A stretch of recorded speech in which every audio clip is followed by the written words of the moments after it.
Constitution, public policy, foreign policy, military policy, tensions in the Middle East, abortion, homosexuality, pornography, sexual ethics, media, technology, history, and America's godly heritage. We talk about anything that affects your faith, your family, or your freedom. So don't go anywhere, because Point of View starts right now.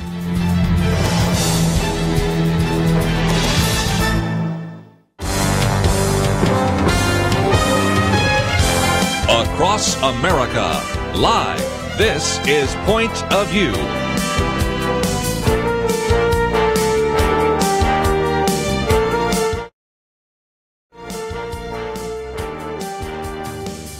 And now, Kerby Anderson. Thank you for joining me. It is our weekend edition, and we have a lot to talk about. Earlier this week, we talked a little bit about Medicare for All, and we'll get back into that. We have lots of religious liberty stories for you to follow, and we've posted a couple of articles on that, and so I certainly do encourage you to go to the website to find those. Of course, the whole question about Dreamers and DACA will be on our minds as well. We'll try to cover some of those issues. So there's just so many things to talk about. Again, our heart and prayers go out to the 22 people that were injured in London, where another terrorist bombing in the Tube took place today. We might get into that a little bit later. But around the round table, as always, Penna Dexter and Kelly Shackelford. Penna, as always, lots to cover. There is, and just to not to put the most important issue out there, but Hillary Clinton sure is blaming a lot of people besides herself for her election loss. Yes, and a whole question about feminism, some other things. So I do want to get your comments on that. By the way, we have Penna's commentary on this as well. But Kelly Shackelford is back with us. And Kelly, you know, last time we had you with us 2 weeks ago, we were talking about you can't pray at home, you can't pray in your work. So a lot of people going, well, are we winning any? Yes. In the last 2 weeks, you've won a number of cases. Let's work our way through some of those. Yeah, probably the biggest, as far as if you understand sort of the legal system and how things are working, is the en banc decision by the Sixth Circuit. For those who don't know, when you go to the Federal Court of Appeals, you usually get 3 judges. But in a very rare cases, I mean, it's really more rare than the Supreme Court.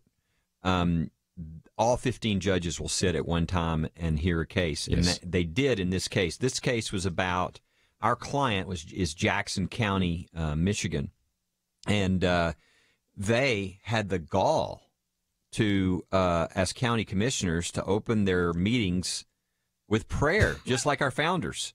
And you know what the what really the ACLU is arguing in another case just like this that we're in there with them is they're Yes. going, well, we have to admit that a few years ago the Supreme Court said you could have prayer to open meetings because it does kind of go back to the founding, and the people who did pass the First Amendment actually had a chaplain they prayed.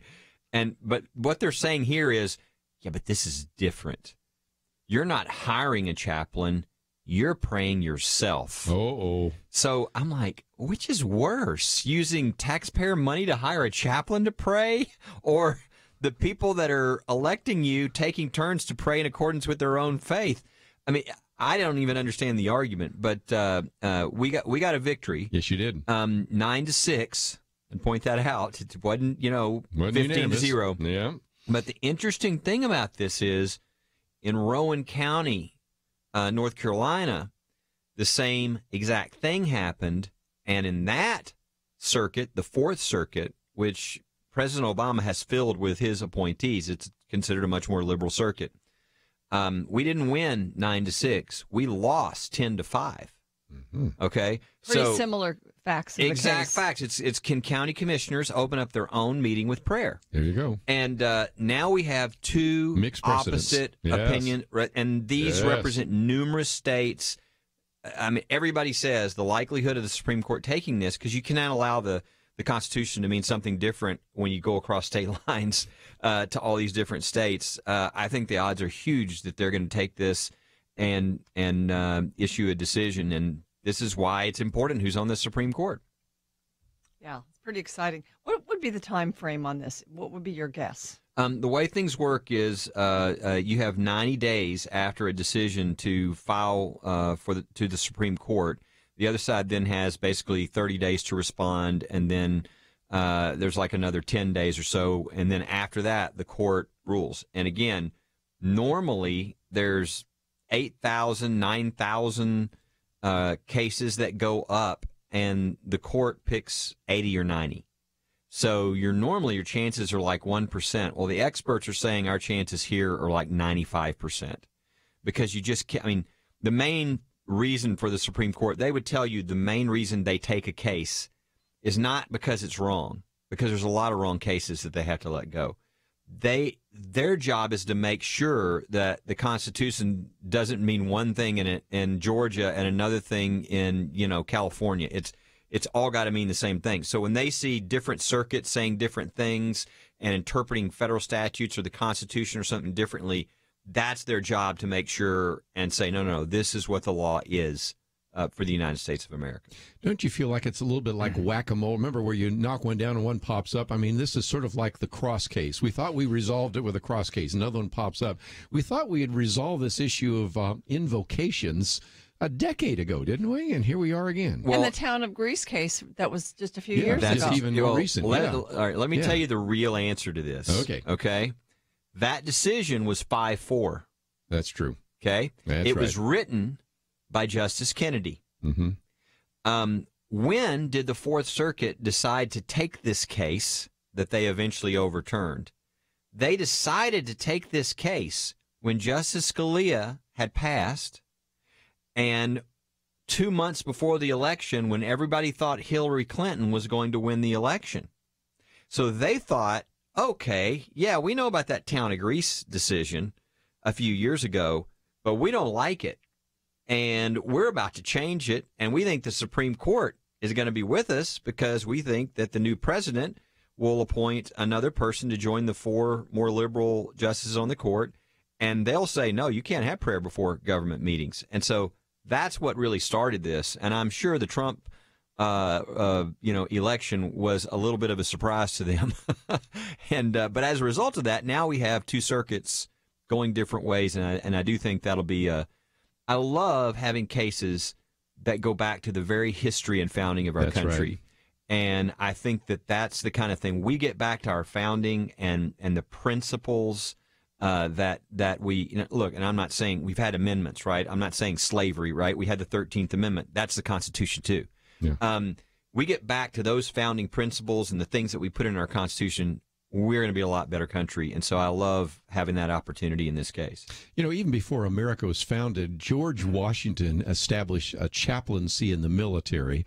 And the very person that pushed through the First Amendment, James Madison, the next day established chaplaincies in the Senate. So it does seem to me just a little bit ironic that we're even still in the 21st century debating this, because even before America began and after the Constitution was ratified, we've had this idea of chaplains. And so to try to harp on one of these technicalities just kind of makes you roll your eyes, doesn't it? It does, but you got to realize, right, as those cases are going up, what other 2 cases are going up? The cases you just mentioned. The woman that was told by police she can't pray in her own home. Marianne Sauce. That case we're now having to go to the Supreme Court. The coach who was told, Joe Kennedy, you can't pray in public if anyone can ever see you. This is what they said. If you want to go into a closet and nobody can see you, okay. But if you ever pray and anyone can see you, a spectator, I guess the janitor, whoever can see you, that's unconstitutional. I mean, I can't think of anything that reminded me of Daniel more than that decision by the Ninth Circuit. So that's on its way to the Supreme Court too. So we're in a real battle over religious freedoms, despite what our founders thought they put in place that was kind of clear. If you go to our website, we have a press release about a case we're going to talk about after the break, and also this new report out called Undeniable. Those articles are on our website, pointofview.net. We'll be back right after this.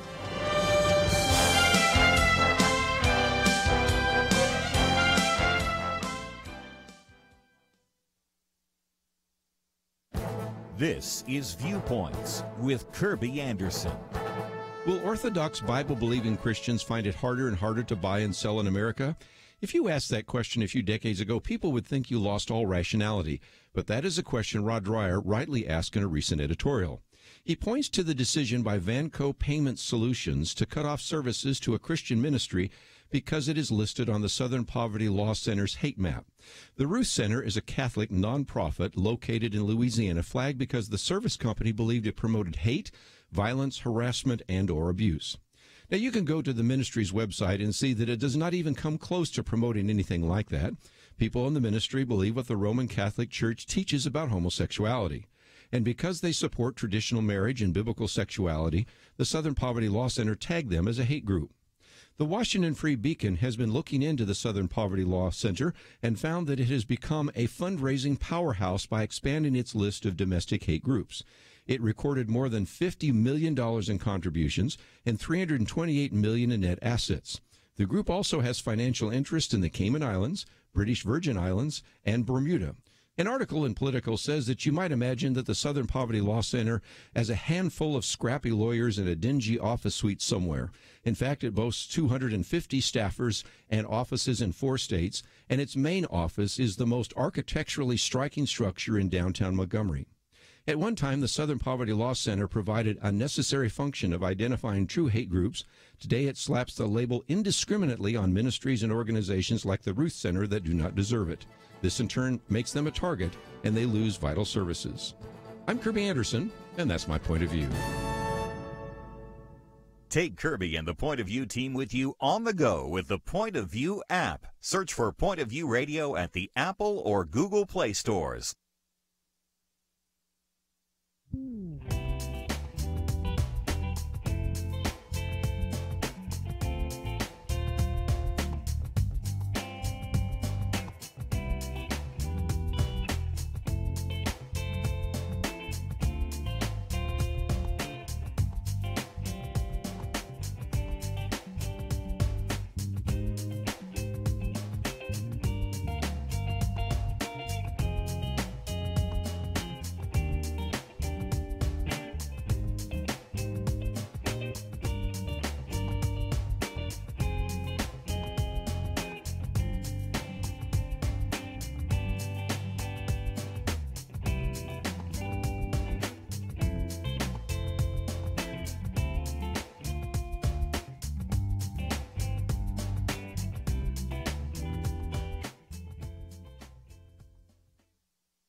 You're listening to Point of View, your listener-supported source for truth. Back once again, if you'd like to join our conversation, 1-800-351-1212.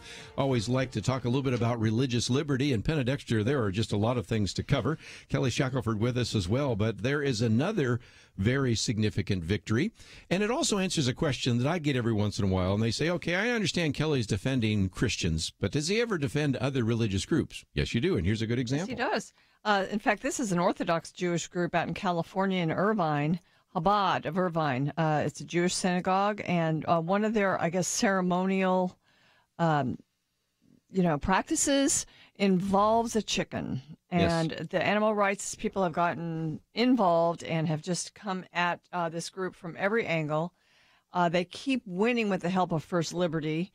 But Kelly, explain, where we are now. There was just a rejection of the case by the Ninth Circuit, but they're coming back, right?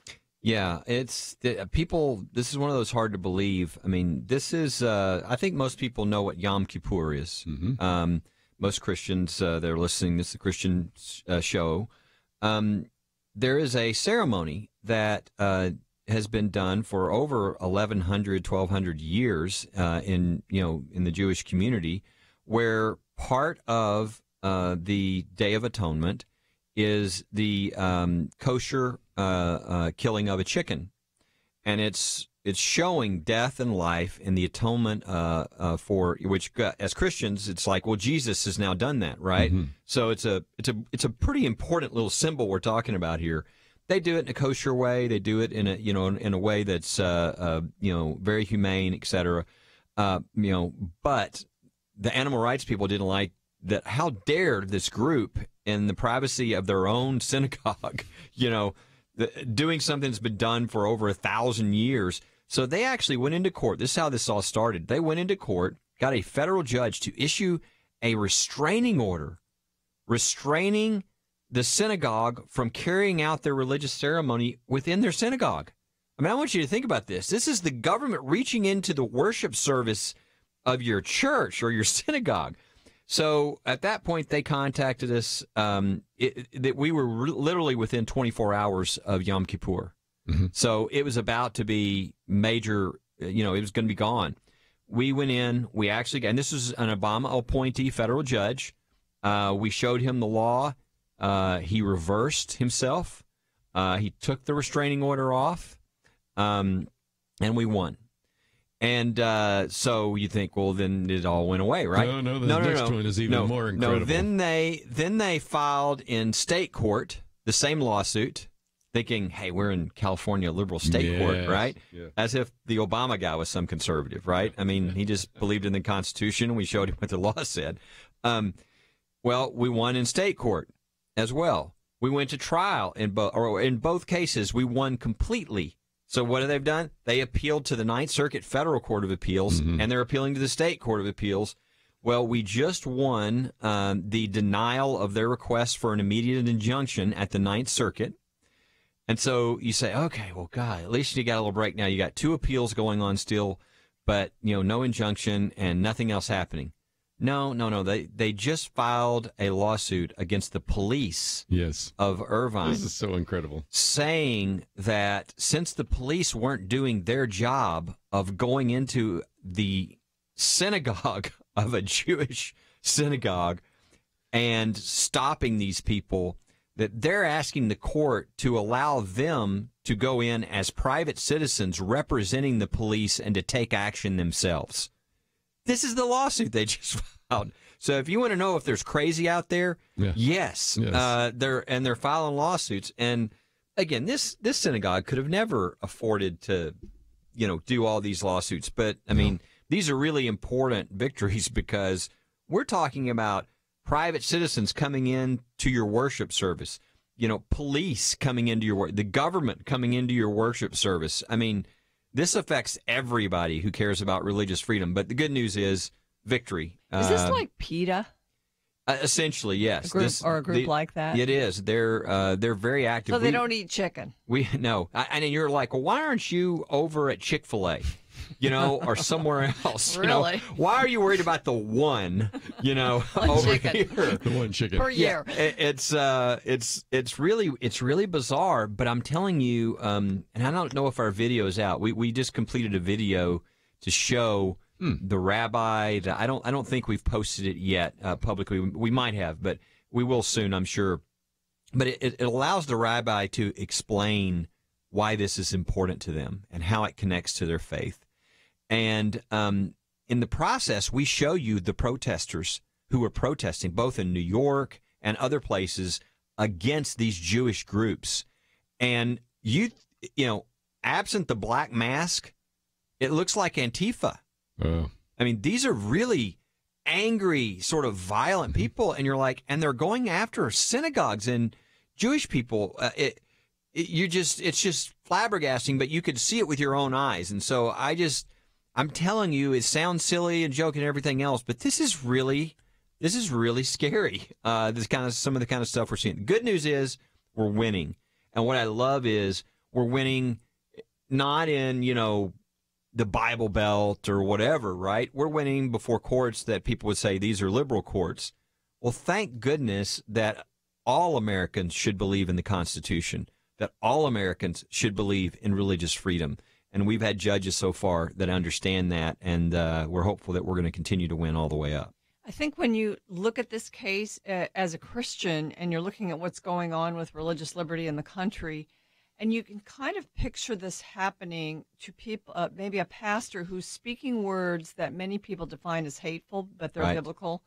And so it kind of helps you understand the way that our liberties need to be protected. We need to constantly be on guard and be protecting our liberty to practice our faith the way that we should. And so this, to me, it's important to the Orthodox Jewish group there and all Orthodox Jewish people across the country, really. But it's also important for the evangelicals, the Catholics, everybody across the nation who holds to biblical beliefs on issues like marriage, for instance. Because some of the words that are said about, for instance, really immoral agendas having to do with the sexual revolution, those words are considered hate by some people. And so you're seeing, you're seeing that. You're seeing the triggering language. You're seeing this is really hurting me. This is causing me harm. So I think to see this, it just brings a picture to your mind to say, wow, there are really people out there that would threaten our liberties. Well, look at SPLC, who's listed amongst white supremacist groups, groups like the Family Research Council and et cetera, that are just groups that have Christian beliefs on issues like marriage.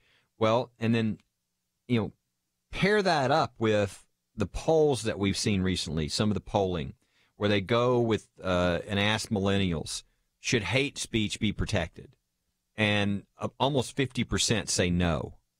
Well, if that's your world, then the government can come into your church and come into your place and say, no, your speech, your beliefs there are hateful, and therefore we can stop them. And so that's where America could go, heaven forbid, if we don't do a good job of preserving the Constitution and teaching our citizenry why it's important to protect the right of people who even say things that we find completely offensive and we think are not, good things to say. The way it works in this country is the only thing you can be punished for speech-wise is if you say something defamatory. You say something that is false about somebody else or their business, and you cause them damage, like economic damage, etc. That's it. That separates us from many other countries, like even the UK. That's right. And that's something we're going to have to really fight for, or we're going to lose for our kids and our grandkids. Again, the commentary that I have today talks about how Vanco Payment Solutions decided that the Ruth Center, which is a Catholic group, and just holding to basic Catholic dogma. I think Dianne Feinstein used that word, dogma. You know what I'm talking about here. Okay, dogma, really, belief and everything. That was enough for them to lose that service. And so a lot of people have wondered, is it going to go even beyond religious liberty, buying and selling and having access to the internet and being able to have some of these very important issues discussed on the internet. So just a lot of things to cover. We've got a number of calls. So right after the break, we'll take those. Some of you want to ask about the Jewish synagogue. We've got a call wanting to talk about that woman praying in her apartment. And then we have some other calls that we'll get to a little bit later. But since we're sort of focused on religious liberty, let me also mention that the first column here today is about Undeniable, which is a very helpful resource, I guess would be a good way to talk about it, talking about how hostility towards religion is up 15%. We'll come back and talk about that as well. But even at the break, you can go and find that first article, as well as the press release of that Jewish synagogue. So all of that is on the website. And we have just begun to talk about some of the issues we want to cover today, but we'll take your phone calls right after these messages. Why should you become a partner with Point of View Radio? Because for decades, this team has made a significant difference in lives and communities across the nation. Because America is dying for lack of biblical wisdom about life and culture. You should give because your gift will make possible cutting-edge information on issues that matter, information you won't hear anywhere else. Why? Because your gift will change lives, because you'll influence our culture with biblical truth, and because you can make a difference for the future. Our nation needs a truth team very badly. Support Point of View Radio today at pointofview.net. Click on Join the Truth Team and choose your level of support. Pointofview.net. Or call 800-347-5151, 800-347-5151. Or mail that first donation to Point of View, Box 30, Dallas, Texas 75221. Box 30, Dallas 75221. Point of View will continue after this.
You are listening to Point of View.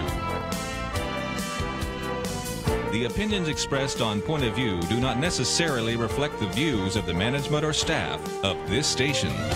And now, here again is Kerby Anderson. Weekend edition. If you'd like to join us, 1-800-351-1212. Almost have a full bank of phone calls, so you might be able to get in. And we will get to those in just a minute. Penna, Dexter, Kelly, Shackelford. But Kelly, let me just real quickly, I mentioned undeniable. Every year, of course, you have published a list of various incidents which show hostility towards religion. First article we have here actually comes from The Stream by Liberty McCarter, which it talks about the fact that hostility towards religion is up 15%. And if people want to download that and read it or pass it on to others, that's another resource available through First Liberty. Absolutely. I would encourage people, I mean, you can get a copy of it. You can go online and download it. If you want to download 400-something pages of cases, just like 2 lines a case. I mean, we're squeezing them in there. Wow. You can also call us. We have a reduced version that you could have that's a book. Mm-hmm. But we do this every year to show what's happening and to categorize it. And it's not a theory. Everyone has a link. It has a link to the case or to the newspaper articles on what happened. And it's growing every year. In the last 5 years, it's increased by 133%. So it shows you the attacks on religious freedom. And these are just the tip of the iceberg. I mean, these are the ones that are published. Think about how many times this happens and people, nobody says anything. Yeah. They just don't say anything, Right. Or it doesn't make the newspaper, or, people think, I can't hire an attorney, so they don't know to call First Liberty Institute and get help. So I would just encourage people to use this because it'll help them educate their friends. You can use examples out of it because there's gazillions of examples. There's all these people in battles. I mean, from Coach Joe Kennedy's to, teachers at school being told things to all kinds of things. So I think it's very useful for people as a way to really share the word on what's going on in the country. And again, anybody can look at any of it for free. It's there online. Can we have a link to First Liberty, or just go to pointofview.net? You'll find that first article as well as some of those other links. And we have all sorts of questions about the Jewish synagogue, about the woman praying, and a couple of others. So let me take those first before we get into some of the other calls online. So we'll go to Ken in Alabama, listening on the internet. Ken, thank you for joining us today. Thank you, Kerby. I'd like to ask Mr. Shackelford, does he know if the synagogue that he was talking about, did they incorporate themselves as a 501c3 entity or not, like so many churches are these days across the country, and whether or not that has any outcome of these lawsuits that are being filed? And I'll just hang up and listen to his comments.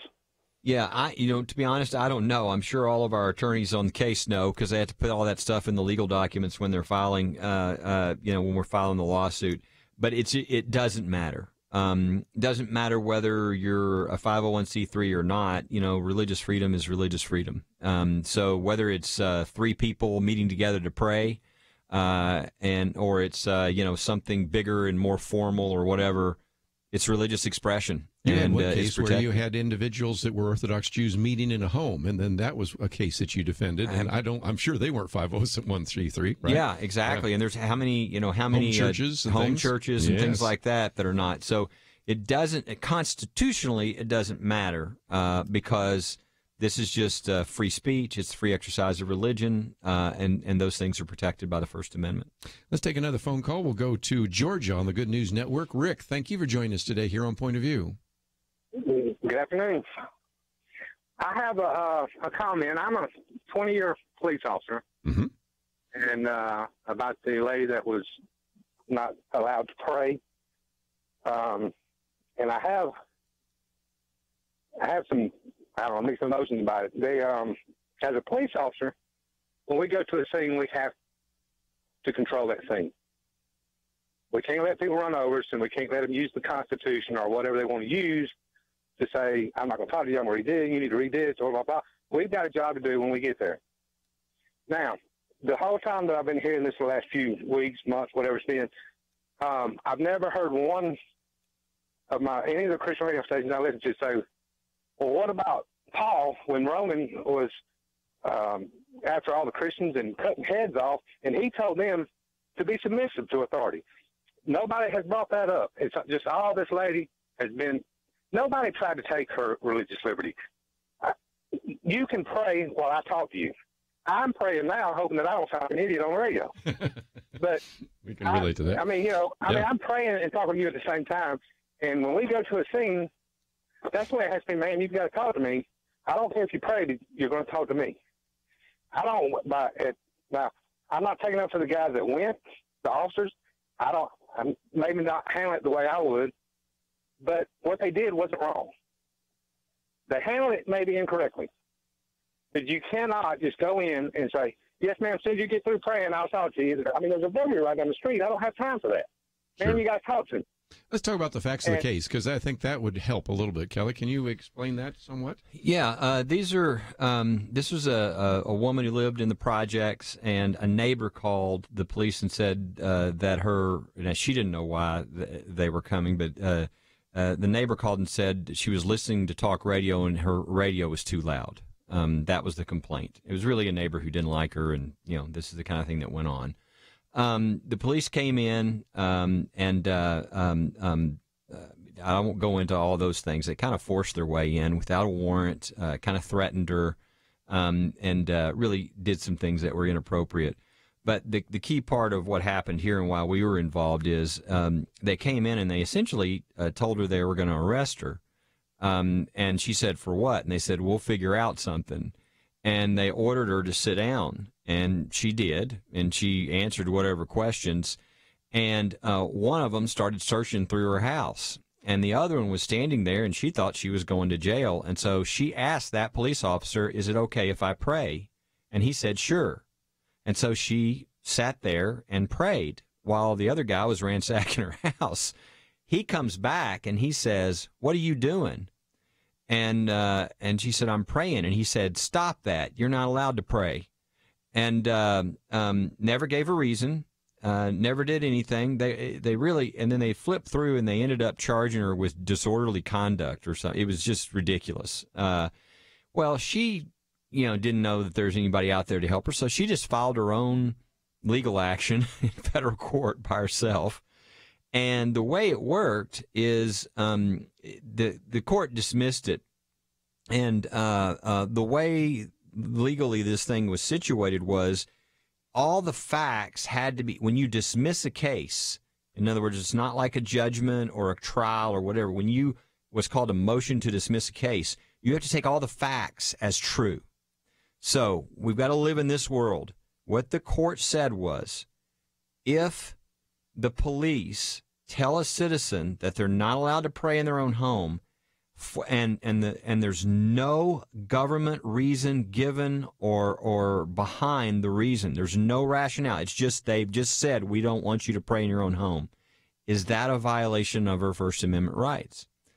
Well, yeah. The government can't come in and just say you can't pray in your own home. Now, if there's some reason that they offer and it overrides the religious freedom, safety issue, these kinds of things that Rick's referencing. Then that would be okay. But that's not how the case was. The case was, and here's what the Court of Appeals said. These facts are so outrageous that we've never seen anything this bad. And they said, therefore, since there's not a case directly on point, maybe the police officers didn't know, and so we're going to give them a pass this time. Now, that's really scary stuff because, that means the more extreme you get, the more, rights can be violated and there's no responsibility. That's what's being appealed. And it's not like a factual fight because the facts always have to be taken as they were at that point. And it's literally about the legal point of can they, with no government reason or interest, order someone not to pray in their own home. And one other thing Rick mentioned on the phone was about Romans 13. And I agree with him about Romans 13. We do follow authority, and she followed the police officer's instructions. But the ultimate authority in this country, legally, is the United States Constitution. That's above the police officers. It's above everybody else. So when you appeal to the Constitution in a legal case, you're not disrespecting authority. You're appealing to that authority, not only on behalf of yourself, but on behalf of others. Let's take a break, and when we come back, we'll continue our conversation today. Those of you listening online will actually hear Penna Dexter's commentary, Middle Class Comeback. Hopefully we'll get to that a little bit later, but we tend to air that right about now. And we have posted a couple of these articles. In particular, let me point you to the undeniable link that we have there so that you can learn a little bit more about hostility towards religion, up 15%, or up 130-something% since just a few years ago. And so in some respects, we are seeing the need for groups like First Liberty or Alliance Defending Freedom and others more than ever before. We'll take a break, take some more phone calls, and get into a couple of other issues right after this.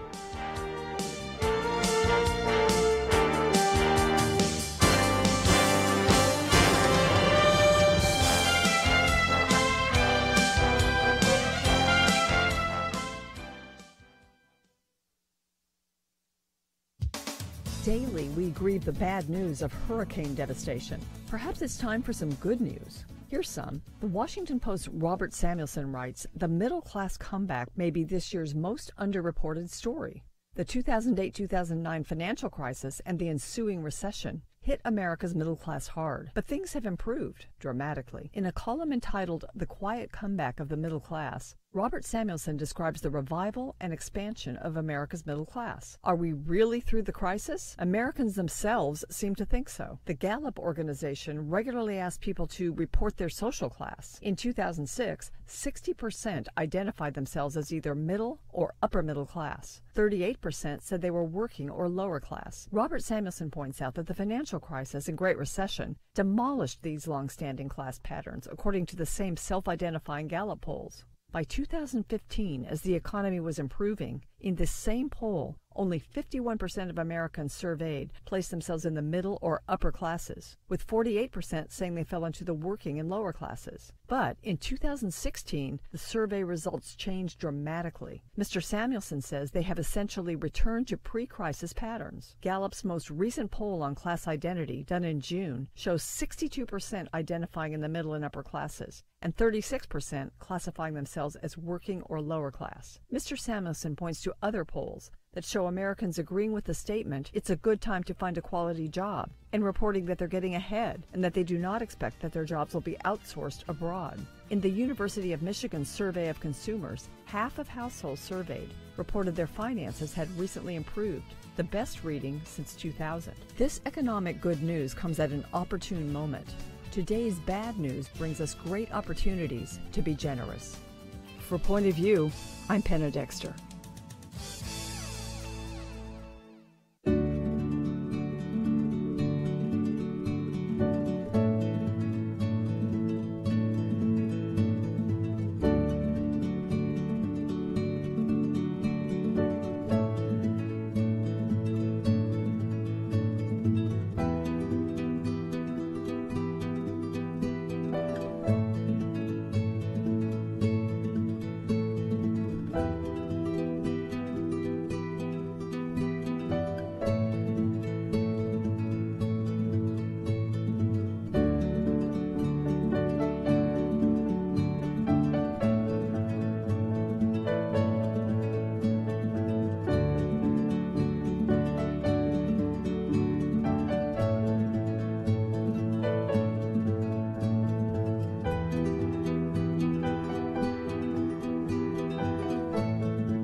Now, back to Point of View, your listener-supported source for truth. If you'd like to join our conversation, 1-800-351-1212. Weekend edition, Penna Dexter and Kelly Shackelford. Let's go to Scott in Missouri at the moment, listening on the Internet. Scott, thank you for joining us today here on Point of View. Thank you for taking my call. And I had one question and then one little thing I wanted to ask about or mention. But as far as religious freedom, you know, what's part of what I see coming in the future is, and I use Islam as an example because that's our current fight on the religious side that's difficult. Let me take an example of they allow for polygamy, which I think is terrible for women, but, you know, that's what they allow, and terrible for kids. At what point does religious freedom start to conflict with law, and whose law then do we decide? Because it's clear that Islam allows for polygamy. At this point in time, the U.S. Supreme Court or the United States has prohibited it, but we've historically had religions such as the Mormon religion who have allowed for it, and so I see that coming as something in the future coming where you have a religion that has really no really no issue. I mean, polygamy is not a great thing, but it's practiced. It was practiced in biblical times by the Jews. It's practiced in Islam. What do we do about that? And that's a question for Kelly Shackelford.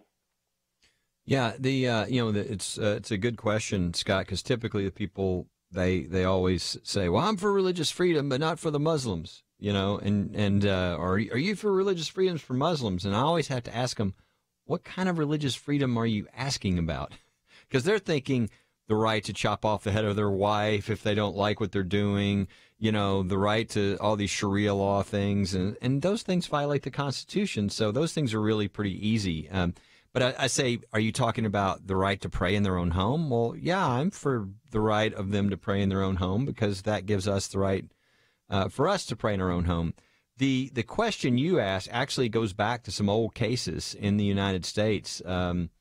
One called Reynolds versus U.S., which goes back to the 1800s, late 1800s. And you're right, it didn't come up.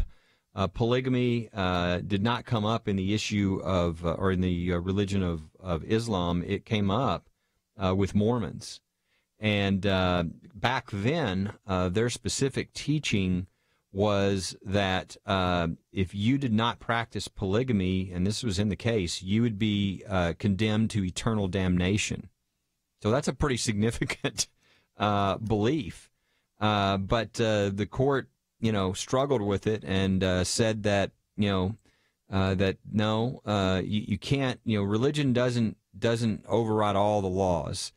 And essentially, I'd say a test or a way that this is done in the courts to deal with these very more difficult situations is what's called the compelling governmental interest test.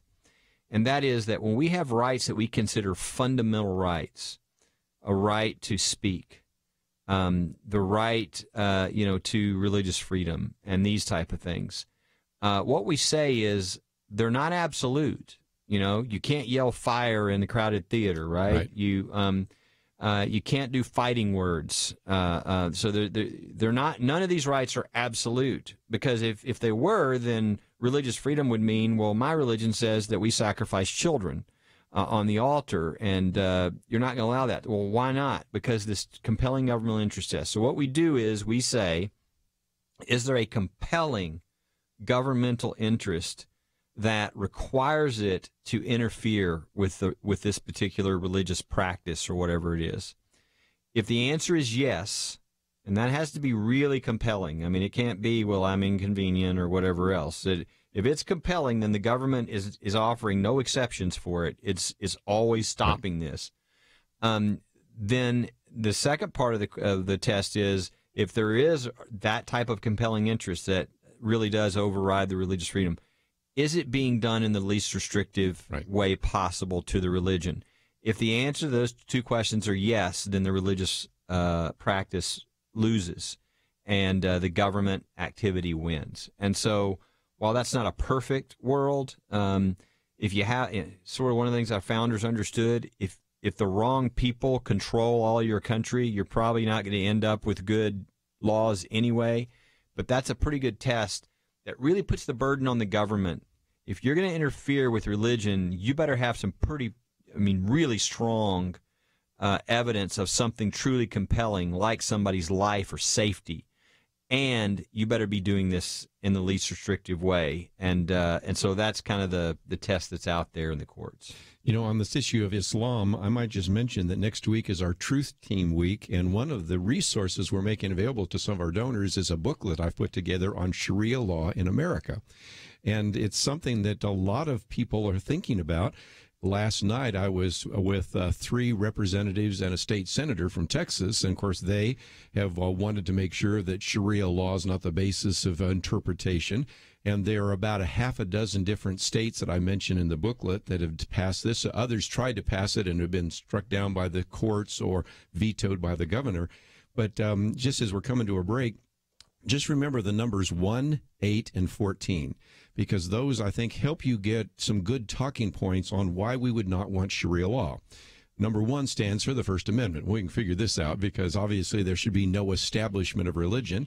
And if you study anything that's in my booklet, it shows that basically Sharia law is to establish that as the only way to interpret any kind of legal issue. So that would violate the First Amendment. 8 stands for the Eighth Amendment, which prohibits cruel and unusual punishment. Can we not agree that some of the Sharia law actions in various countries like Nigeria and other places, even in Saudi Arabia, would actually constitute cruel and unusual punishment? And then the 14 stands for the 14th Amendment, and that is that you would have equal protection. Well, and I hate to say it, but in Islam, a woman's testimony is only worth half of that of a man. And there are all sorts of limitations on individuals that are either non-Muslim compared to Muslims or male compared to female. And so, again, just remember the numbers 1, 8, and 14. It's a good way to argue against Sharia law and why we cannot allow that here in the United States. You know, there are areas of the country where there's sort of Sharia neighborhoods, Yes. Sharia regions. And so when you said you were talking to Texas representatives, do states have to legislate against that, or is Sharia law right now currently in practice reigning in those areas? Again, in the booklet, I quote from Frank Gaffney. We all know who he is. And the Center for Security Policy a number of years ago came up with 50 different cases in which Sharia law was used, primarily in civil court cases, not in criminal court cases, and certainly not constitutional cases. But that was a few years ago, and that was just the tip of the iceberg. So for people that say this is not an issue, you are overreacting, how many times have we heard that? Oh, we don't need a definition of marriage because nobody will overturn that. We don't need to deal with, how many times have we heard that? We can see, I think, very good evidence. And Frank Gaffney's work, I think, illustrates that Sharia law is being used sometimes to interpret the Constitution. Yeah, and obviously, if you put up Sharia law versus the Constitution, it fails. And so, absent, displacing our Constitution, we're not going to have that problem because the Constitution disagrees with many of these aspects. And so you always have to ask when you see, when somebody's saying, well, I don't know, I'm not for religious freedom for that group. Say, what religious freedom are you talking about? Because when you get specific is when you find out what we're really talking about. I mean, we want the right of all people of whatever faith or no faith at all to pray in their own home, over their meal, if their kids are at school, etc. So those things benefit everybody, and we've got to fight for those religious freedoms no matter what the faith is. We'll be talking about Medicare for All right after these important messages. Those who listen to Point of View while they're driving, and some can listen at home or at work. But here's the question. Where do you go where you cannot listen to Point of View? Well, if you have the app, the free Point of View radio app, the answer is just about nowhere. This is an on-the-go world, and now wherever you go, Point of View goes with you. Visit the Apple or Google Play Store and download the free Point of View app. You can listen and watch the program live or play it again later. Get Kerby's Viewpoints commentary. Click the Take Action link. Learn about important issues and make a difference in this world. You can also read articles, find a local radio station, easily contact us with your comments or questions. Don't leave home or the office or anywhere else without Point of View. Again, visit the Apple or Google Play Store today and get the app, the free Point of View radio app. Oh, and one more thing, if you like it, click that little button that says Donate Now and join the team. Point of View and the Point of View app with you on the go. Point of View will continue after this.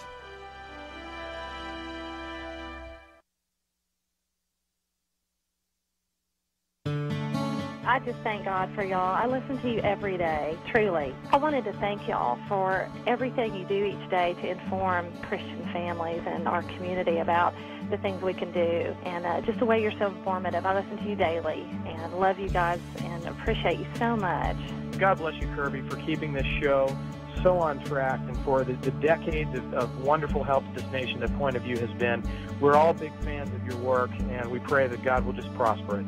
As a Christian, over the years that I've followed this program, I'm constantly challenged to be on guard and to evaluate what's going on. And if for no other reason, to protect the caliber and the truth of your programming, I need to participate and to back your program financially to ensure that the truth stays out there for people to hear, to view, and to be a part of.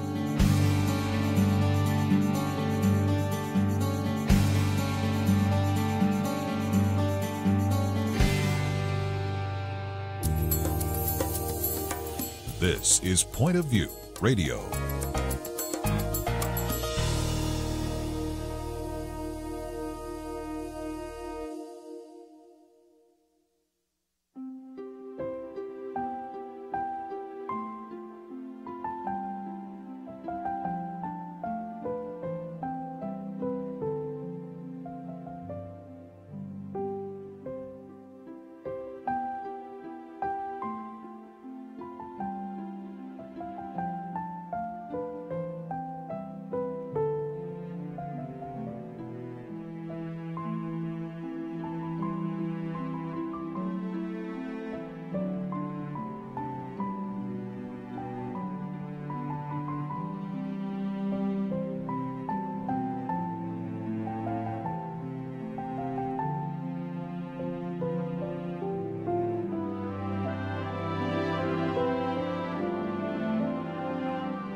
Hi, this is Kerby Anderson. You know, each day we take on the tough issues and provide a biblical perspective to them. The topics we cover are wide-ranging.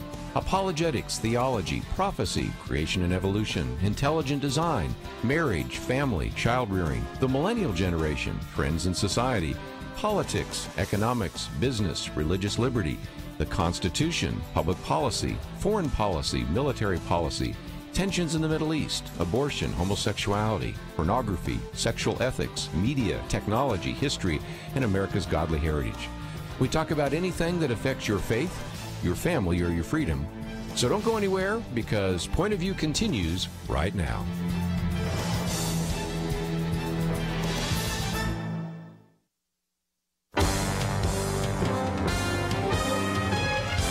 Across America, live. This is Point of View.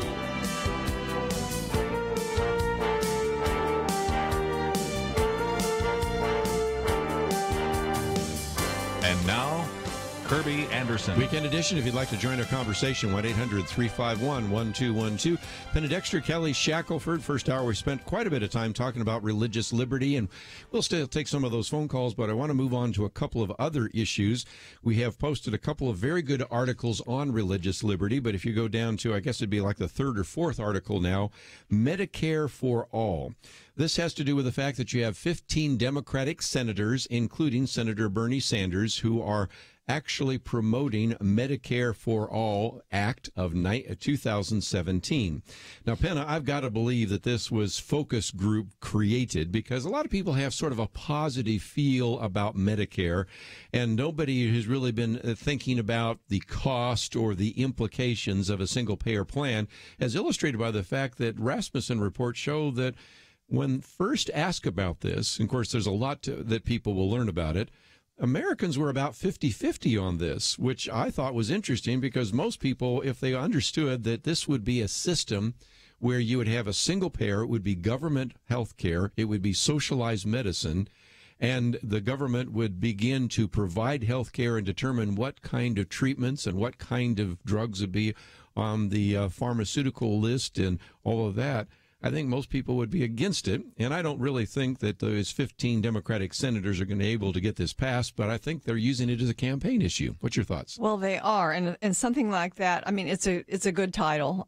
Colorado, for instance, voted on a state sort of bill like this. It was called Colorado Care. 79% of voters voted against it because they start to see, the details, as you mentioned. There were no details when these polls were taken. And it costs so much money. I mean, I've seen $32 trillion over 10 years. It's just so unrealistic to even think about the possibility. But I think you posted this at the website maybe earlier this week, an article from National Review by David French. Yes. This is a way to get Trump a sure entree for Trump to get a second term. I mean, really, once people start to look at the details. I mean, look at Vermont. They tried this fairly recently. I think it was called Green Mountain Healthcare or something. They had to abandon it because of the cost. It's always the cost. Here's another part of healthcare that I think if we looked at European countries and other countries that have had government socialized medicine since the 60s, and what happens in those countries is, it's okay for you if you have a cold, if you have a sinus infection, if you have some of the basic illnesses, you can go in and get it fixed. But the innovation begins to get squeezed, and the payment for expensive diseases and more rare diseases, those things, the care just shrinks away.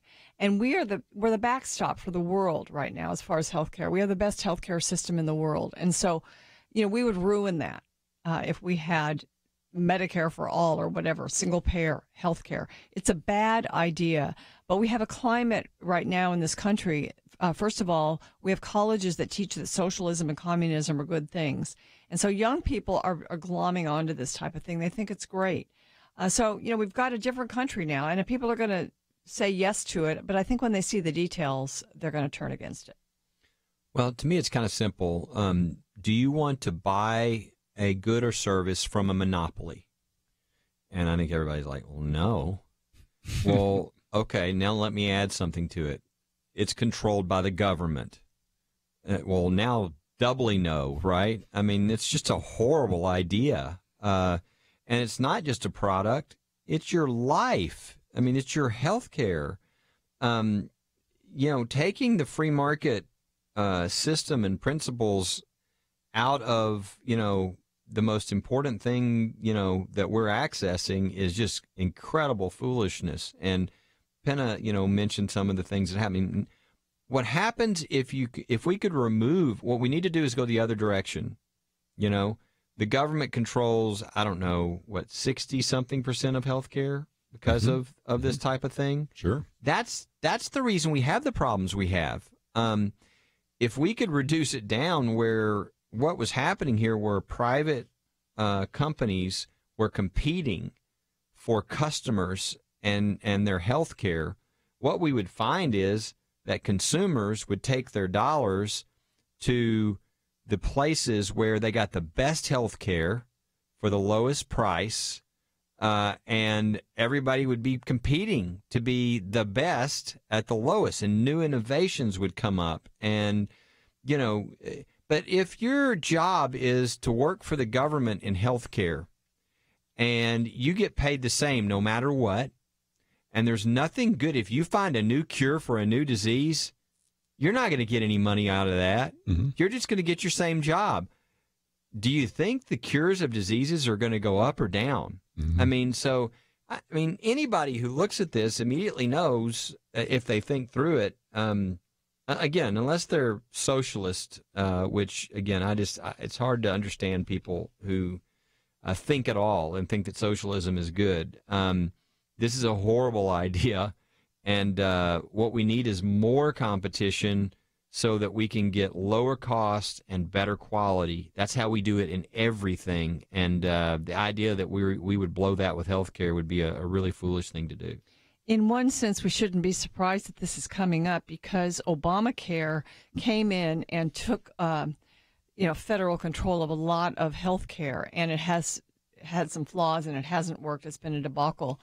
But it was really the goal of the left to get single-payer health care, to get this. So we are, right now, there's like two different ways we can go. We've got another, I think, a run at repealing Obamacare, or at least repealing the individual mandate and the employer mandate with this Graham-Cassidy bill. So we've got the Republicans coming with that. And because the Democrats have gone so far left, they've just crazily gone to the left. They have people who are in control there, or at least people who are popular, like Bernie Sanders, in the party, that are just coming up with these socialist ideas, because that's where the energy in the party is right now. So we've got actually a split here. The country can go one way or the other in this, or just leave Obamacare where it stands. And if we do that, we do risk getting something a lot more big government. So I'm just hoping and praying that perhaps something can be done with regard to repealing part of Obamacare, fixing part of it, and getting us moving at least toward what Kelly just described, a free market solution. We'll take some phone calls, but again, back to your point about David French, the Democratic push for single payer could hand Trump a second term. Ben Shapiro points out that just the other day you have Senator Cory Booker, a possible presidential nominee, endorses this 100%. Elizabeth Warren endorses it 100%. This is now almost going to be the standard. You have to actually be adopting socialized medicine to run on the Democratic plank. And I just don't think that most Americans are ready to have more of their paycheck paid for socialized medicine in which they get nothing in return. And so we'll see how that plays out politically. And we have some of you that want to address that issue. So if you'd like to, 1-800-351-1212. Medicare for All is the bill that has been put forward by 15 Democratic senators, including Bernie Sanders, including some future presidential candidates. How do you think they'll fare next time? We'll talk about that right after this.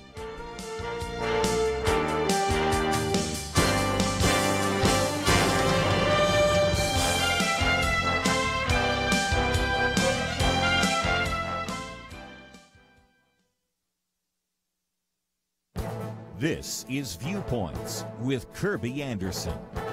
Will Orthodox Bible-believing Christians find it harder and harder to buy and sell in America? If you asked that question a few decades ago, people would think you lost all rationality. But that is a question Rod Dreyer rightly asked in a recent editorial. He points to the decision by Vanco Payment Solutions to cut off services to a Christian ministry because it is listed on the Southern Poverty Law Center's hate map. The Ruth Center is a Catholic nonprofit located in Louisiana, flagged because the service company believed it promoted hate, violence, harassment, and/or abuse. Now, you can go to the ministry's website and see that it does not even come close to promoting anything like that. People in the ministry believe what the Roman Catholic Church teaches about homosexuality. And because they support traditional marriage and biblical sexuality, the Southern Poverty Law Center tagged them as a hate group. The Washington Free Beacon has been looking into the Southern Poverty Law Center and found that it has become a fundraising powerhouse by expanding its list of domestic hate groups. It recorded more than $50 million in contributions and $328 million in net assets. The group also has financial interest in the Cayman Islands, British Virgin Islands, and Bermuda. An article in Politico says that you might imagine that the Southern Poverty Law Center as a handful of scrappy lawyers in a dingy office suite somewhere. In fact, it boasts 250 staffers and offices in 4 states, and its main office is the most architecturally striking structure in downtown Montgomery. At one time, the Southern Poverty Law Center provided a necessary function of identifying true hate groups. Today, it slaps the label indiscriminately on ministries and organizations like the Ruth Center that do not deserve it. This, in turn, makes them a target, and they lose vital services. I'm Kerby Anderson, and that's my point of view. Take Kerby and the Point of View team with you on the go with the Point of View app. Search for Point of View Radio at the Apple or Google Play stores.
You're listening to Point of View, your listener-supported source for truth. Weekend edition covered a lot of issues today. At the moment, talking about health care.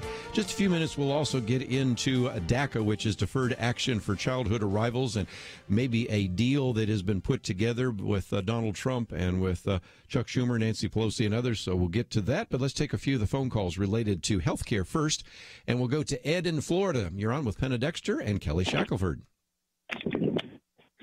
Yeah, I have about 4 points to make. Okay. The first one is government should treat all people equally. And when you have something like socialized medicine, government cannot do that. Okay. Sometimes the argument by socialists is that they will treat everybody equally, but I think your point's well taken because we won't, because we'll have to constrain costs. And if you're old or infirmed, we might not have enough of scarce medical resources. So that's okay.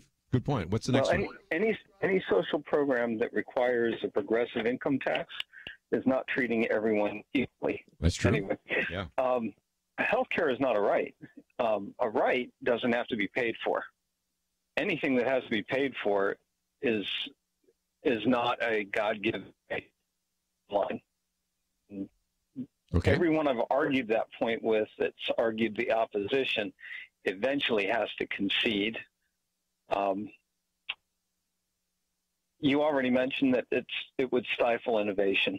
I think so. That was the first thing in my notes, but I wanted to address that. Effectively, it makes us slaves to the government because we can't make our own decisions. The government will end up making those decisions for us. What treatment we can get, and ultimately, who's going to treat us? Because people that are in the medical profession now do so because of the big paycheck. Some of them do things that they don't love, but it allows them to afford a level of living that they couldn't get any other way. I personally think you should have a passion for whatever you make a living at. And if you don't have that passion, you shouldn't go medical. Sure. But I've known a lot of doctors that once they got out of med school, they said, I'm stuck here because I made what ultimately I now know was a bad decision, but I've got so much invested. I've got to get a return on that investment. Sure. You know, and he raised a good question about this issue of scarcity. Ezekiel Emanuel is the brother of Rahm Emanuel, who is, of course, in Chicago. But Ezekiel has written about the fact that we have to be real careful about our medical resources. And so I get the sense when I read some of his articles and these graphs that say that if you're a certain age, and I'm getting close to that age, maybe it just wouldn't make sense for us to give you a hip replacement or to maybe do any kind of cardiac surgery. You just might have to live with the pain. Or at the other end of life, if a child is born with some kind of congenital abnormalities or difficulties, might not make sense because they're not going to be as productive a member of society. And as I start reading that, it reminds me of the conversation we had yesterday with one of these individuals that grew up in Germany, where that was kind of the mindset that was used to evaluate whether or not I give you health care or I withhold some kinds of health care to you. Sort of they have a quality of life type of calculation. I was discussing this with the gentleman from Discovery Institute. I can't even think of his name right now. We were talking about assisted suicide, and there's another factor in there. You know, at what point are you encouraged to avail yourself of assisted suicide because your condition is too expensive? But you know, they're just calculations that are going to be made all the time because it's going to be this great monolithic bureaucratic system that's going to have to survive financially. And they're going to make the calculations based on numbers that apply to the whole country. And it's going to be very impersonal. So, you know, and another thing that will happen is, you know, all the different insurance policies we have now that businesses provide their people, they make decisions, they decide whether they want to spend more or less, all of that would go away. Everything would become the same. And, you know, so I just think it would be this equality idea that Ed mentioned, you know, that people would not be treated equally. Well, who's to decide what that level of treatment that has to be equal is? I mean, is that just a tiny bit of treatment, or is that, you know, a lot of treatment? Is that $1 million a year? Or what is it? And again, I might just encourage you to listen to the interview that Penna did with Wesley Smith, because that was such a good interview and just reminded us of this sort of mindset that just says, well, sometimes maybe people are better dead than disabled. Maybe we just sort of have to make these tough calls about whether or not a person's quality of life is enough. Kelly, that is not exactly a biblical view, is it? No. And this is Ed mentioned this on the call, and I've mentioned this day one since we started talking about this. Economic inefficiencies, it's not the best way to go. It's not the free market. You're going to have lower quality. You're going to have higher prices, blah, blah, blah, blah, blah. But to me, the biggest issue of all is the loss of freedom. If you lose the ability to control your decisions over what will affect not only you, but your loved one's life and death, you have really lost liberty now. The government is now making those decisions based upon scarcity and value and all these things. And to me, that's the greatest of all, is the loss of liberty. I mean, and that's why, if you'll remember, when President Obama pushed this Obamacare, what were the promises? If you like your doctor, you can keep him. If you like your plan, you can keep it. Now, those turned out to be lies.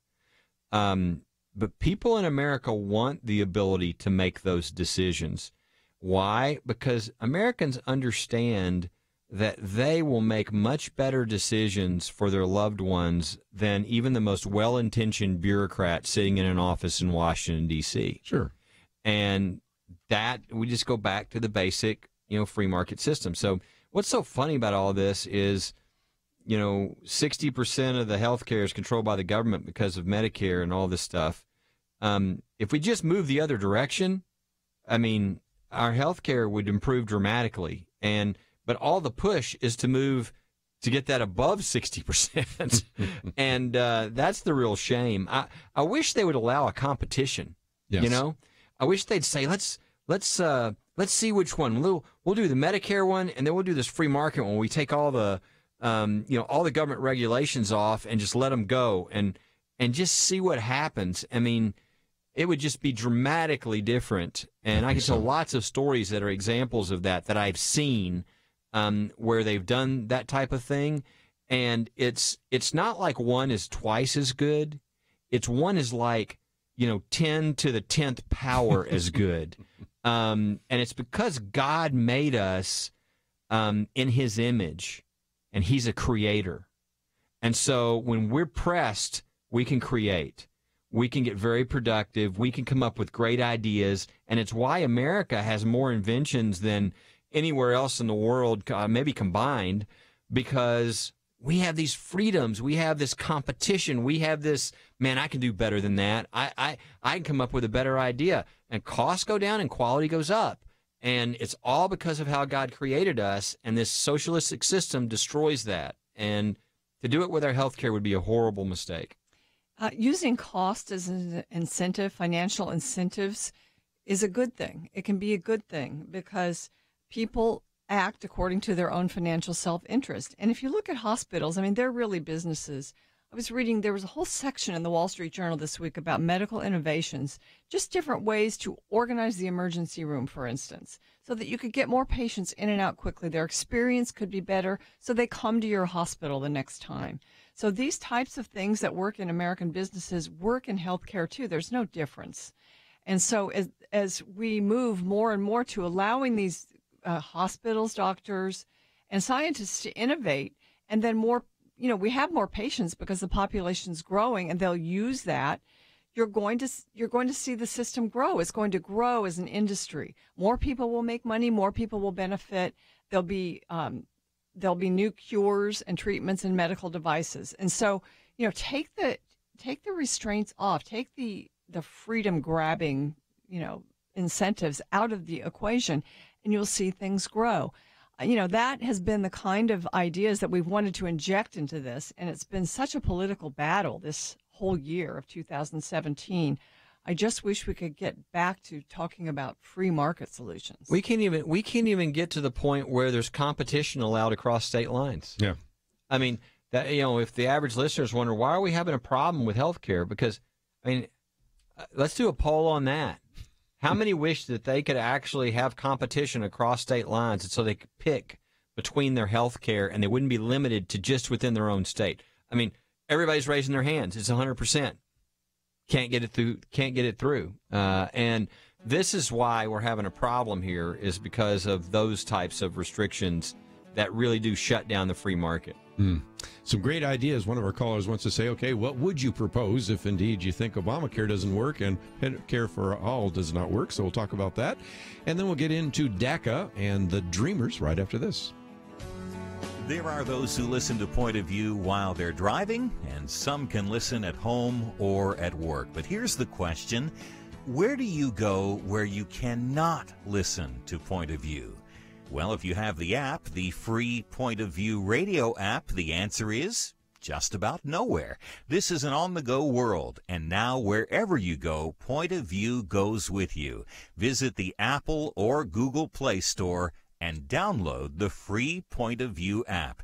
You can listen and watch the program live or play it again later. Get Kerby's Viewpoints commentary. Click the Take Action link, learn about important issues, and make a difference in this world. You can also read articles, find a local radio station, easily contact us with your comments or questions. Don't leave home or the office or anywhere else without Point of View. Again, visit the Apple or Google Play Store today and get the app, the free Point of View radio app. Oh, and one more thing, if you like it, click that little button that says Donate Now and join the team. Point of View and the Point of View app, with you on the go. Point of View will continue after this.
You are listening to Point of View. The opinions expressed on Point of View do not necessarily reflect the views of the management or staff of this station. And now, here again is Kerby Anderson. Final half hour. If you'd like to join us, 1-800-351-1212. Penna, Dexter, Kelly, Shackelford with us. Let's head to Georgia and talk to Jessica. Thank you for joining us today here on Point of View. Oh, yes. How are you? Very good. What would you like to add to our conversation today? Well, firstly, there were some great points made today. I would like to, tell you how or give you a little background on my family. We're a family of 4, and I decided to stay home and be a stay-at-home mom and homeschool my children. And then my children got a little older, and I decided, well, I stayed home and they received Medicaid, but I never had Medicaid, nor my husband.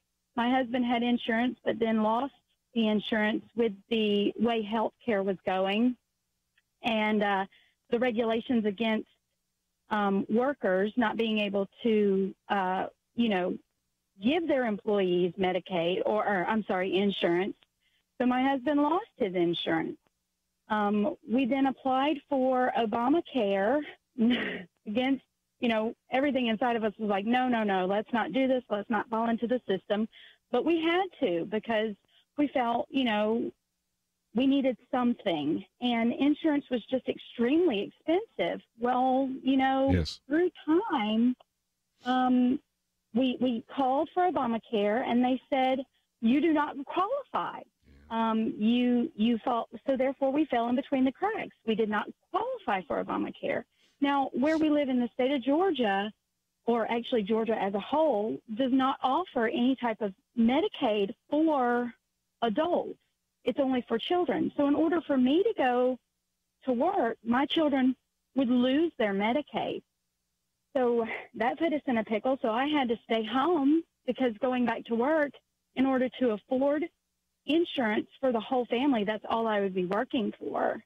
And so I guess my question would be, if you're against the idea of Medicaid for all, and we are against Obamacare or some certain points of Obamacare, what should those of us who fall in between the cracks do?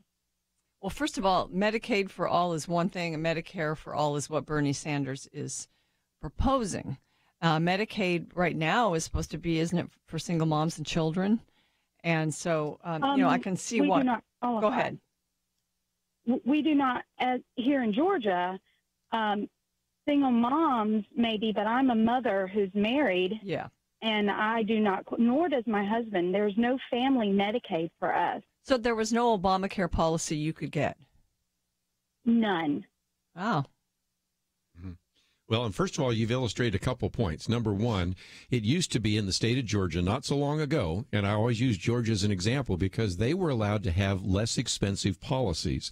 But when, first of all, President Obama came in and they implemented the Affordable Care Act, they said you have to have 10 essential elements in every insurance policy. So the sticker shock that people in Georgia ran into was huge because some people said, look, I recognize that the policy I'm paying $100 for or $200 for doesn't cover a lot, but at least it protects me against the catastrophic. But President Obama and the Department of Health and Human Services, Kathleen Sebelius and others said, oh, no, that's a substandard policy. So that was the first issue. Second issue is Jessica's hit in what I call the working poor. I don't make enough to actually qualify and be able to pay for my policy, but I make too much to not be able to receive some kind of benefit. And I've written some columns about that, and I know, Penna, you have as well. We don't have a gradual slide. We have a cliff. And sometimes if you just make $1 over a certain amount, you don't qualify for anything. And that's another thing that Ted Cruz has talked about wanting to change, and the current Secretary of Health and Human Services, Tom Price, wants to change. And that's something that I think was addressed in the American Health Care Act, which passed the House, But we have a problem. The United States Senate didn't do anything with it. So that's another issue that to solve that particular problem, don't you think? Yeah, Obamacare was sold to us that we had so many uninsured people in the country that we needed to cover those people. And in a sense, for certain groups of people, it's actually made the problem worse. And I think Jessica falls into that group. Jessica, thank you, because you helped us. First of all, I didn't know about the difference in Georgia and how this specifically affects your state. So, thank you for calling and helping us make some very important points. It's disturbing information. Absolutely. One other thing that occurred to me, because we have Christians out there, is maybe to not go the insurance route, but go to the health sharing route. And that is, we've had a MediShare. There are 58,000 households that actually have been doing that since 1993. You have Samaritan Ministries, and 68,000 households have been doing that since 1995. And then you got the Christian Healthcare Ministries. Those three are allowed. And so that's not insurance, but it's health sharing. And that's another aspect of this, because yesterday, Penna, we had some people calling in and illustrating something that we talked about when we looked at this article by David French, and that is with the issues of obesity and drug abuse and a variety of other dangerous kinds of behaviors. If you can actually come together in a group with fellow Christians who you agree with doctrinally and in terms of lifestyle, that may be a better way to go, and it tends to be a lot cheaper, because if people are not using drugs, if they're not sexually promiscuous, if they are not obese beyond a certain level, the health needs are a lot less, and they share those resources. And so, in a sense, you are allowed under the Affordable Care Act at this moment to pursue one of those health-sharing ministries. I know many Christians and just many people who have gone that route and seem to be happy with it. I haven't really heard too many cases of being dissatisfied. So, it certainly is an option that was actually, there was an exception out of the Affordable Care Act that allowed for that. But still, we're doing the whole country a disservice with what we've got right now, and I think that it's almost an emergency this month that something has to be done. Well, and Jessica illustrates something we've talked about before, and that is just the plight of the working poor. Kelly, we have a situation right now where a lot of people, whether it's putting their kids in college, whether it's paying medical bills, I make too much to benefit from any of the government largesse, but I don't make enough to actually meet my needs. And these people are just caught between these difficulties, whether it's trying to send kids to college, whether it's trying to pay for health care, it's trying to address some of these insurance needs. This obviously is a problem, because we don't craft the bills to have a glide, but instead we have a cliff. And so if you make $1 more, you don't qualify for some of these benefits. Yeah, it's another example of the fact that the government systems don't ever work, and that people don't get choices to pick what's best. I mean, if you went into some restaurant and you said, well, I don't want French fries. They said, well, you're going to get French fries. I mean, you don't go back there again. Okay. You go, well, you people are dumb, and you're not going to get me as a customer again. But, somehow we think we take that away in our healthcare, and that's good. No, you end up with situations like Jessica's, where they're like, oh, well, I'm sorry, you don't fit anywhere, so you'll just have to leave. That's not the way people who run their businesses do things. There would be ways for Jessica or her family to participate. As Penna mentioned, there might be different insurance choices, which maybe they don't have the bells and the whistles, but they've got the things that are really important. Right. But those choices are taken away. They are by the government, and so this is why the whole thing is such a bad idea, and why it's so frustrating to America that all these people ran for office saying they were going to do something and get rid of Obamacare so we could start with something better, and they couldn't even do it.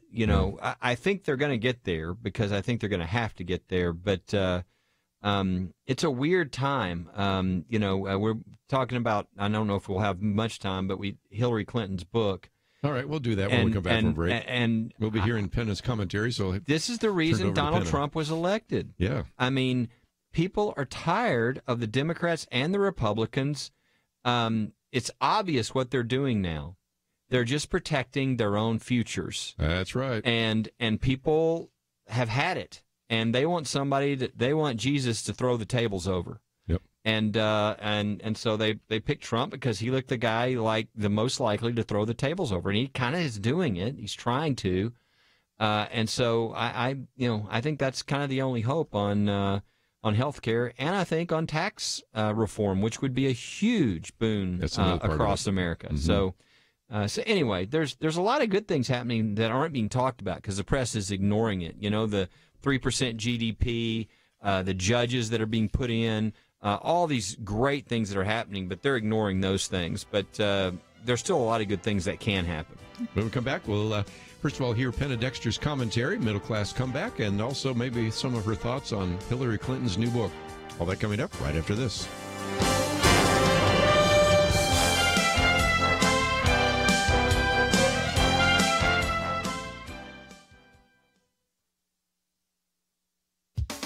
Daily, we grieve the bad news of hurricane devastation. Perhaps it's time for some good news. Here's some. The Washington Post's Robert Samuelson writes, the middle class comeback may be this year's most underreported story.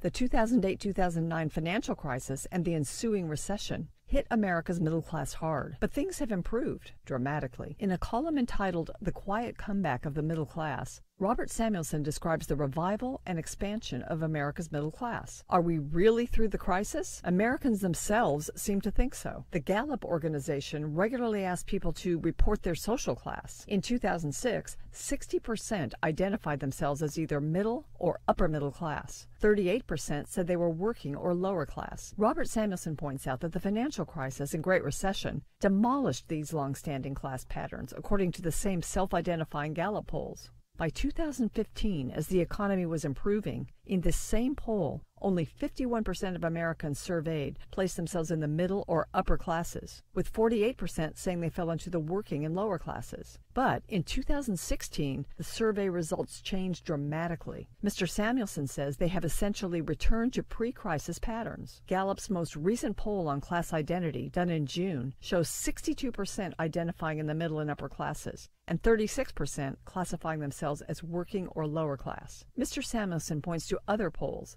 that show Americans agreeing with the statement, it's a good time to find a quality job, and reporting that they're getting ahead and that they do not expect that their jobs will be outsourced abroad. In the University of Michigan survey of consumers, half of households surveyed reported their finances had recently improved, the best reading since 2000. This economic good news comes at an opportune moment. Today's bad news brings us great opportunities to be generous. For Point of View, I'm Penna Dexter.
Now, back to Point of View, your listener-supported source for truth. For a few more minutes, and we have Penna Dexter and Kelly Shackelford, and those of you listening online can have a chance to hear Penna Dexter's commentary today on the middle class comeback. Let me also mention that if you'd like to receive either my commentaries or Penna Dexter's viewpoint commentary, you can sign up and receive that. We send hers out on Saturday. Penna, that's kind of fitting in with what Kelly was saying just a few minutes ago. We've had 3% growth in the GDP, and if indeed you have some economic dynamism and especially tax reform, you could have what you call a middle-class comeback, couldn't you? Yeah, why don't we hear in the media, because Donald Trump did promise during the campaign that we'd get up to 3% growth, and a lot of by many measures, we have that already. And have you even heard that applauded in the media in America? Mm-mm. It's a great success, and it's showing up in lots of different ways. For instance, last week in the Washington Post, Robert Samuelson, who writes on economic issues, and he kind of straddles the middle, I would say. He tries to be fairly objective on things. And he said the middle class, when you poll them, and Gallup polls them every year, they said they were doing pretty bad right after the financial crisis and the recession. But now in the last 2 years, they're back up with a lot of optimism, saying they're doing better. Other polls are saying, yeah, I think there are a lot of good jobs out there. Yes, I'm doing better. So the middle class is on its way back, and that's certainly a constituency that all politicians look at and say they care about, because they're usually, big voting bloc. Also, another piece I saw this week in the Wall Street Journal, Americans Get Richer. The latest census data show economic gains across income groups. So things are just, in the economy, are getting better. Now, if you come back with, as they're working on now in Congress, with tax cuts and reforms of our tax system, I think Democrats and Republicans agree that we need to lower our corporate income tax. We need to bring money back from overseas and change some of our policies that would allow that. Ted Cruz has been talking about full expensing of purchases. That would be huge for businesses. So we could really get this economic train moving quickly and the engines, purring again. And then I don't think the Republicans would need to do crazy things to worry about whether they're going to get reelected. They would begin then. Usually when the country's doing well, they reelect the party that's in power. So that's great. Hillary's book. Oh, we got to get to that just for a little bit. I just got to say, we really dodged a bullet with her. She wants to say what happened. And, she was the queen that was supposed to be crowned. She deserved this. Didn't get it after her first run, was supposed to get it. I love the piece. I think you sent it out to us. I don't think that's posted, but it's by Suzanne Fields in the Washington Times. And Suzanne Fields is a columnist I used to read all the time during the Clinton years. That's right. And she comes back and she says this Hillary Clinton's book shows she's more aloof than thought. And she really is. First of all, she was out there blaming everyone. Blaming Barack Obama. Of course, he was partly to blame because Republicans did so badly under him that, he is to blame. But it was just such a graceless way to go out on the political stage. I guess she thinks she's coming back or something. Her whining is not going to get her back, though. The feminists didn't vote for her. The young women didn't really vote for her the way she thought they would. I think she thought she deserved all of their votes. But she was such an unattractive, whiny candidate that she wasn't attractive to some of them. I think a lot of them just didn't vote. Her explanation was as well, the brothers or the fathers told the ladies to vote for Donald Trump. And that... First of all, that just really cuts against the whole feminist argument, I would think, that women are their own person and those kinds of things. And Kelly, you pointed out she blamed Matt Lauer, too, didn't? Everybody got blamed, even the media. Yeah, she blamed the left-wing media for being against her. It's bizarre. My first thought, it was just pity and embarrassment for her. And as I was thinking, I thought, Trump's one of the biggest things that people criticize Trump for is he's kind of classless, or he's kind of blunt. Yeah, he's almost uncouth, sometimes with it. And to me, that's what this is, in a different way. It's not that she's saying it. It's she might say it, sipping her martini, but everything she's doing is uncouth and embarrassing. People who lose the presidency don't do this. They have class and they say, you know what, though, whether they mean it or not, they say that they're in support of the next president. They say that they lost the election. I think George Herbert Walker Bush loses to Bill Clinton. Did you get any of that from him? No, and I don't think you usually see this. I think this is a really just a classless kind of a thing. And it just really, I think, reiterates why America didn't pick her. This is not what they wanted. They didn't want a whiny, president who thought they were entitled. And look, I'll go way back with her. I mean, I don't think she's ever done anything. She failed the bar exam the first time she took it. She got her job because Bill Clinton was a professor at the law school in Arkansas. She's sort of ridden his coattails and expected, and it's like, well, she was Secretary of State. What did she do? Wow, talk about the worst Secretary of State ever. I mean, the Middle East was imploding, and I mean, there was a whole list of things. You don't even have to talk about Benghazi. I mean, just everything that happened, it was one of the worst things we'd ever seen. She just didn't really accomplish anything. Despite all that, I think she would have won if she was a genuine, sort of likable person. But I think people knew she wasn't really genuine. Now, the one thing about Trump is he was genuine, and it was a weird time. I mean, I can understand her saying, look, maybe I would have won, but this is a weird time. People had come to the realization that no matter which party was in control, nothing was going to get done, and that's why all the traditional Republican candidates and she didn't understand this, but the traditional Democrat candidates weren't going to win.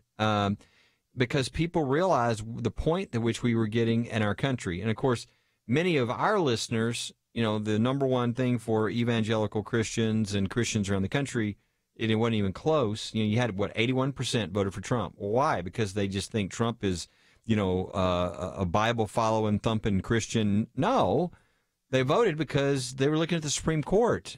And they knew that the next justice was going to be important, and they thought he was more likely to pick somebody like, guess what, Gorsuch. So those are the reasons, but it's really sad to watch what Hillary Clinton's doing here with this book. I think there's one sort of bottom line. She didn't have a message. She didn't have a core issue that she was working on.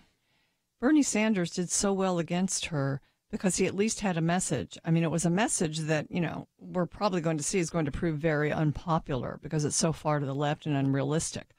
But he got the attention. He grabbed the oxygen out of the room from her, and I think that just threw her off. Yeah, I think so. If we had more time, we'd speculate on what people are looking for, but I still think they're looking for it. This next set of congressional elections are going to be really interesting because I think people are still very frustrated with both parties. And so maybe we'll see some of these incumbents lose their seats once again. And this would be a great opportunity for people to come up and say, I'm not going to follow the party. I'm going to try to get something done. And so that's what people were looking for in the presidency. And I think they're going to be looking for that in the next midterm elections. But it maybe is a little too premature to talk about that. But if nothing else, thank you again for all these great resources. One last time, people can find that booklet, Undeniable, by going to your website, right? Download it for free. Look at all the cases. Share it with whoever you want. Again, we have links to that on our website, pointofview.net. Truth Team next week. Look forward to that opportunity. We're going to have all sorts of great guests in studio and by phone. I want to thank Andrew and Steve. Have a great weekend. See you back here on Monday. Would you like to be above average or exceptional? I'll explain how you can be in a moment. What do you think about change? Some people love it, others not so much. I'm guessing you agree our culture needs change. But how will that happen? Change happens with you and your influence. If each of us does our part, God can change the culture through us. That's a goal at Point of View, to help you change things around you.